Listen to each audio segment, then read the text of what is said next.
right, and so let's get into this, because on one side you got Mamdani, who he proudly brags about, being a Democrat socialist. He wants to create more free government programs. He wants to create government grocery stores, more ways basically for people to be more dependent on government.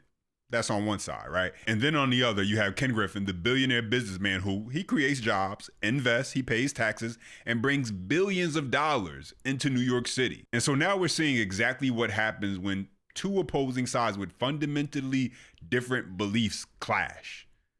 This all started, ladies and gentlemen, when Mamdani decided to set up, record, and then call out Griffin in front of his home, then bragged to New Yorkers that he was going to tax Griffin more. And now Ken Griffin is speaking up about what the future of business investments and projects in New York City, what that looks like. And well, it doesn't look good for Mamdani. Let's get that part out the way right now. And so we got a lot to break down and get into. As always, if you are enjoying the content, smash that thumbs up button. That's the best way you can let me know. Subscribe to stay locked in with future videos. And let's start right here. New front in Manhattan's tax tussle, with billionaires, business leaders, and politicians all in the mix today. Governor Hochul is meeting with billionaire Ken Griffin, trying to ease tensions with the hedge fund CEO over the proposed pied-à-terre tax. Eyewitness News reporter Lindsay Tuckman live outside the governor's office on Manhattan's east side. Lindsay? Yes, Sandra, the governor actually said that this meeting with Ken Griffin was scheduled months ago, before that video went viral of Mayor Mamdani talking about the billionaire in regards to the pied-à-terre tax. But despite it being scheduled several months ago, we all expect that it is likely going to be a big topic today. We also understand that they will be talking about the future direction of New York City in this meeting. We are here outside of the governor's office, but this also comes as local city leaders are discussing ways to close the budget gap in the city. Now, Ken Griffin is the billionaire CEO and founder of the hedge fund and market trading firm Citadel, and it is, again, expected that him and Governor Kathy Hochul will be discussing the tax on second homes that has been proposed in New York for second homes worth more than $5 million, aka the pied-à-terre tax. Now, Griffin made headlines recently when Mayor Mamdani called him out, as well as his Manhattan home, by name in a video pushing for that tax. Griffin called it a personal attack that could be rather dangerous to have his home online like that. Mamdani, meantime, though, has been pushing to quote-unquote tax the rich, pleading as well for more money from state lawmakers to close the city's $5 billion budget gap. He will also be meeting with business leaders here in New York. Specifically today, Mayor Mamdani is meeting with Bank of America CEO Brian Moynihan this afternoon, and this comes after he met with Chobani CEO Hamdi Ulukaya on Monday. So as for what Griffin and Hochul will be discussing, well, the CEO was at an investment conference in Oslo this week where he said they're likely to talk about his company's planned office tower at 350 Park Avenue, and if that still will be moving forward after this event. Governor Hochul also spoke about their meeting. I meet business leaders all the time. This was previously scheduled. We just changed the exact timing of it, but I already had this on the books. I meet business leaders all the time. So we booked this a while ago. We'll talk about our future direction in New York. Here's the real question. Is New York going to put their fiscal house in order and run itself from a position of a strong government that's pro-business? Or are they looking to play, why do the Americans think we can do socialism? We have none of that in our DNA, and we're just going to screw it up. Well, on that note, members of the New York City Democratic Socialists, as well as other local leaders and New Yorkers, are planning to rally outside the governor's office here later tonight. That's why you can see these barricades have been set up. And that is because there was another rally and protest held recently where 19 people were arrested. Obviously, that they do not want that to happen this time, but the ralliers say that they will be pushing for further taxes on the rich, including a raised tax for New Yorkers making more than $1 million. That protest is being held later tonight. Live on the east side, Lindsay Tuckman, Channel 7 Eyewitness News. Yeah, so you have the governor, Kathy Hochul, out there. She's trying to clean this up right now because she knows she does not want any more people like Ken Griffin who create jobs, as I said, and brings in revenue into New York City. She doesn't want them to leave. If you've been following the channel for some time now, we've kind of gone over how she has done a complete reversal, basically, from telling billionaires they can go to Florida and New York doesn't need them. They're not even real New Yorkers, her words. to now saying, hey, please don't go. Matter of fact, can you tell your colleagues down in Florida that we told to leave? Can you please tell them to come back? And so listen, these politicians know it's easy to blame billionaires and make them the evil opponent who needs to be taken down a peg. But the reality is, those are the people in many cases who they also create the jobs, economic opportunity, and growth. And now Zoran is in big trouble and is not looking good at all because Ken Griffin is talking about doubling down on Florida and New York, not so much. Mind you, let me remind you, ladies and gentlemen, his company used to be in Chicago, Illinois, but they packed up and moved to Miami, Florida. And so these are not just hollow threats, but take a listen. And we saw the J.B. Pritzkers and Lori Lightfoots of the world dismantle these gains that we were making that were really improving the lives of people who depend upon good government to make their lives better. So where does that leave us at 350 Park? That leaves us with the fact that we went to Miami and revised our building plan to make it a bigger office building. You're bailing? So what do we do at 350 is still a point of discussion internally. But what is no longer a point of discussion is that Miami is now, you know, when we moved from Chicago, there was a debate between New York and Miami. It's unquestionably true that we made the right choice. I'll leave it at that. It's unquestionably true that we made the right choice. And now what the mayor of New York has made clear to my partners, and principally my New York partners, is that we need to double down on our bet in Miami. Because we want to be in a state that embraces business, that embraces education, that embraces personal freedom and liberty, and that embraces people having an opportunity to live the American dream. And a dream of earned success, not a dream of redistributive handouts that leave people dependent on government for their lives and their livelihoods. Yeah, so you heard that. And can you really blame him for choosing to double down on Miami, go down to Florida versus stay in New York City? Basically move everything down to Florida. One place is creating an environment that is inviting to business growth, opportunity, success. The other wants to penalize you for it. And so I mentioned before how Ken Griffin, eventually he moved his company from Chicago because Democrat leadership became too much to overcome, basically. And that's something Democrats running these cities and states seem not to understand. They seem not to want to understand. Businesses should not be the government's opponent or enemy. We need them. It's a yin and yang, I guess you can say, between business and government and obviously how they can help, places flourish. But Democrats seem not to want to come to grips with that reality. Look at Seattle with the socialist mayor out there. They drove away Starbucks, which decided to move to Tennessee. Take a look at California with all the businesses leaving. Hollywood is out there dying because Democrat policies are literally destroying industries. But let's continue. I think for myself, looking at what Mamdani just did to me, and more broadly is doing the city of New York, is triggering of the trauma I went through in Chicago. Chicago went through a renaissance during most of my 30 years there. And then under the leadership of J.B. Pritzker, Lori Lightfoot, and the current mayor, has just devolved into a state that has lost its way. Violent crime being the biggest problem. I wish I had the image to put up here. There are 25 bullet holes in the ground floor of the building that I lived in. Bullets? Bullets. Bullet holes. Bullet holes, like impacts from bullets. And across the street was a beautiful Dior store, and they would shop at that store at night by driving a van through the front window.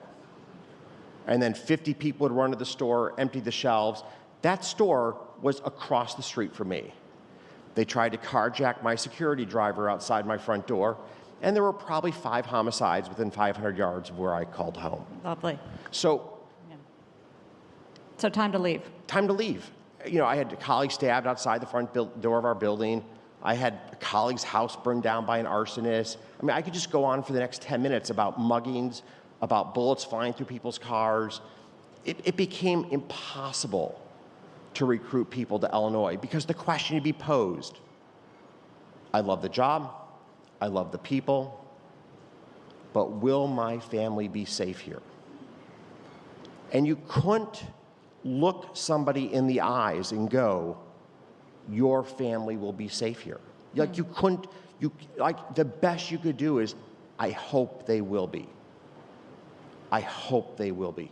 And so is that where New York City is headed? You have Mamdani, who doesn't back the NYPD and wants to be soft on crime. Listen, Chicago got so bad the nickname became Chirac.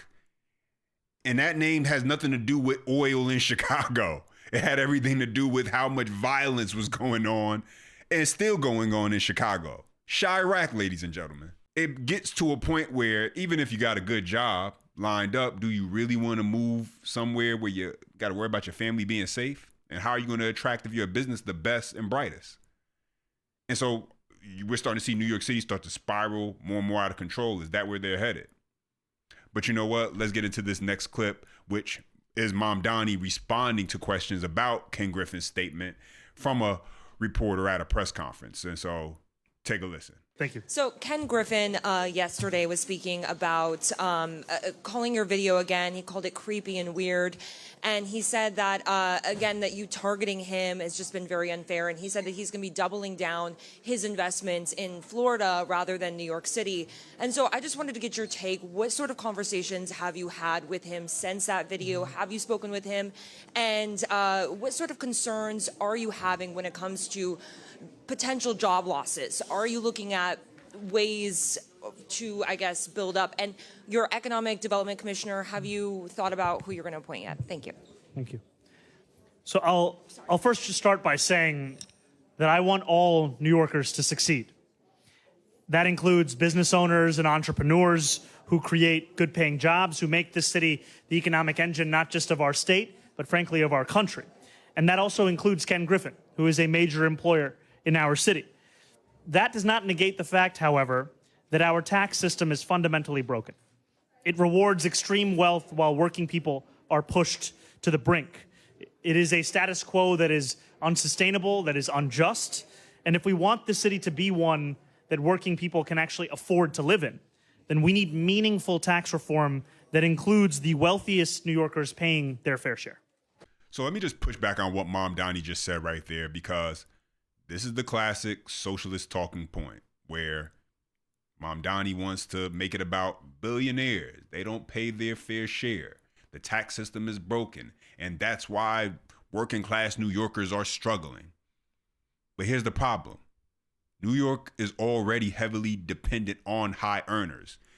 These are facts, ladies and gentlemen. Take a listen to this. New York's own tax department says personal income tax is the state's largest revenue source, bringing in over $61 billion in the fiscal year 2024-2025. And according to the Empire Center, the top 1% of filers accounted for 46% of New York's income tax paid, about 1/3 of the total state tax revenue. And so when Mamdani says they're not paying their fair share, the question I have is, what exactly is fair to him?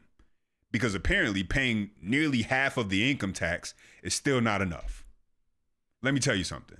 And I'm speaking from experience and my opinion, because I used to be pretty broke. And I know now that I'm doing pretty well off. I'm doing okay for myself. When I was broke, I'll be honest, I basically wasn't really contributing much. I mean, they took out federal and state taxes, out of my paycheck. But that little check, that wasn't doing much. I can be honest. And so is it necessarily the tax system that is the centerpiece of why people in New York City specifically are struggling? Or is it the cost of living? Is it housing? Is it groceries? Is it utilities? Is it transportation? Things that have to do with city and state policies in many cases, and how they help create more economic growth. Like, for instance, more homes being built. Places like New York that have way too much red tape, which make it harder to build more homes. And so Mamdani takes the easy way every time by just saying the tax system is broken. Billionaires, they don't pay their fair share. But let's go to the next clip. A state rep out of New York who is pushing the same messaging as Mamdani saying, let's blame the rich. Check it out. There are over 150 billionaires with collective wealth of over $975 billion. And who's leaving New York? It's not those wealthy, the millionaires and billionaires. As Morris Pearl said, they're rich because they can live anywhere. That's right. They can live anywhere.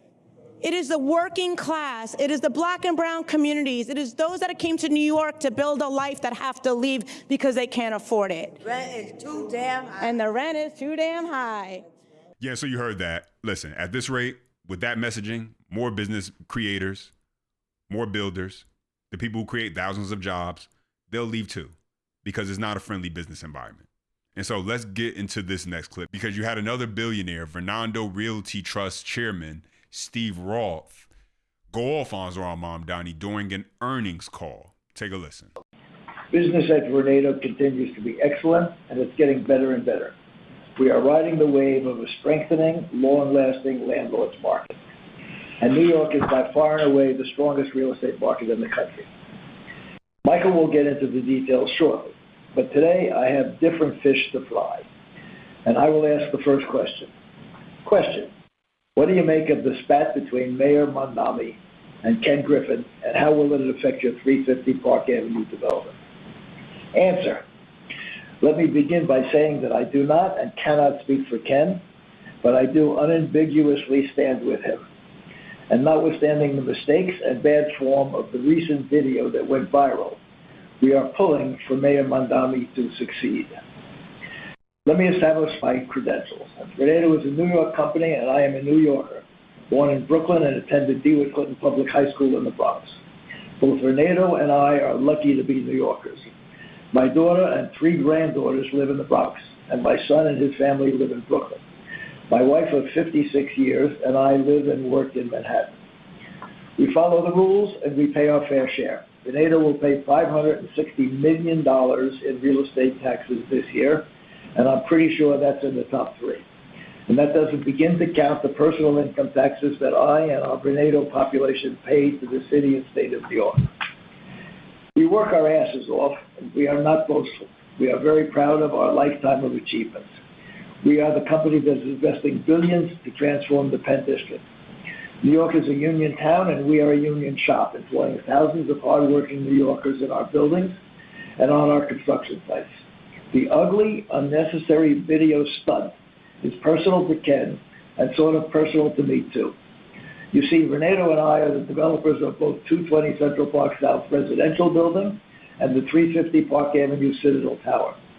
We are all shocked that our young mayor would pull this stunt in front of Ken's home and single him out for ridicule. This was both irresponsible and dangerous. As I said, Vornado is the owner of the 65-year-old building on the Park Avenue block front that will be raised to make way for the Citadel New York headquarters tower, which will employ thousands, further cementing New York as the financial capital of the world, and pay significant taxes, and on and on. This building is being designed by the same Foster and Partners architectural team that designed J.P. Morgan Chase's new headquarters down the block. This is now the If We Move Forward project.